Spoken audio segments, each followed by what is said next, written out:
Good evening, viewers of Kelton Logs. This is another edition here on October 25th, 2009, a special weekend wrap-up edition, as we'd like to have. Now, we take Sundays here very, very seriously on Kelton Logs, and we always like to try something different. Last week we did the whole Michael Jackson dancing, singing routine, and today we're going to do an interview.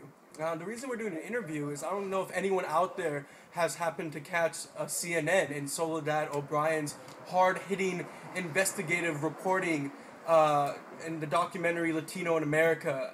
I don't know if anyone's seen that. Anyway, that's what has inspired me to do today's Kelton Logs, and we will be doing a interview with a vampire. And along with us is resident vampire Ryan Coben. Ryan, great to have you on the show.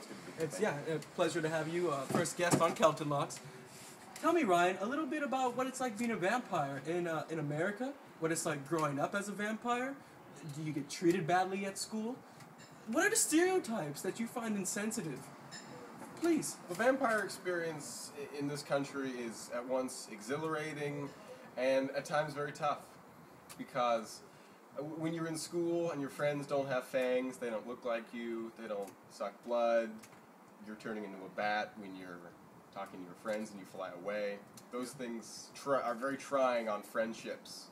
But the vibrant vampire culture I found in Los Angeles, vampires you have from all over the world, it's an intense cultural experience. I found that you are able to find community in America among other vampires. Awesome. The other question I would have is do vampires go through like weird puberty things like a young boy would, for example? I mean, do you sometimes just pop into a bat, without even expecting it? Just like you might pop something else? Yes. It's a bit embarrassing for vampires to talk. We usually don't talk about these things amongst humans, but during the fang growth period, at times the fangs will elongate when you least expect it. During times, say you're sitting in class, your fangs will become very long, and you'll be self-conscious of this, and you'll try to hide them. Maybe put your hand over your mouth, because you don't want the human seeing that you have these fangs. Totally. That, and yes, sometimes you do prematurely turn into a bat and fly away. Questions about vampire love. What are the marriage rates like? What are divorce rates like? And do you believe in intermarriage, vampire and human wedlock? Many of the older vampires are against vampire-human marriage, interspecies marriage. Many of the younger vampires, the vampires that live in the eclectic vampire community you have in Los Angeles, it's not a big thing for them. They can get over that, and they feel that they can form relationships that will be safe. They can hold their urges to suck their partner's blood down. But many of the immigrant vampires from Transylvania, from the old country, I understand. Some are against it.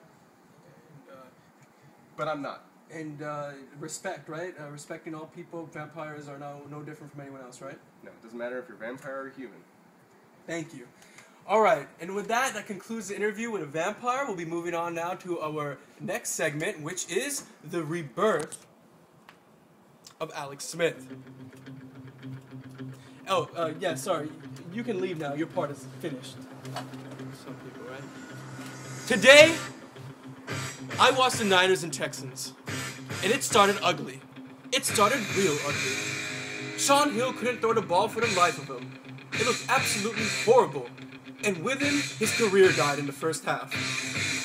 The Houston Texans are already taking 21-0 lead, and there seemed like no hope for anything until the second half started, and the General came in. That's right, the General. Alex Smith had a freaking renaissance today, man. That guy was out there throwing spirals, hitting Vernon Davis in stride, making the boy look like a gazelle out there. Crab trizzles. Oh, number 15 should have gave him more money. Who should have held out even longer, because he's worth every single penny. I haven't seen a receiver that dynamic in a 49ers uniform since we got T.O. And then Alex Smith, though, man, he stole the show. He was absolutely amazing. And that's what I'm talking about. He had the eye to the tiger. He was the General. We got hope for next week. Niners fans, don't trip, because the red and gold got a quarterback again. Do it live. We're going to be on tomorrow, Mondays. Football.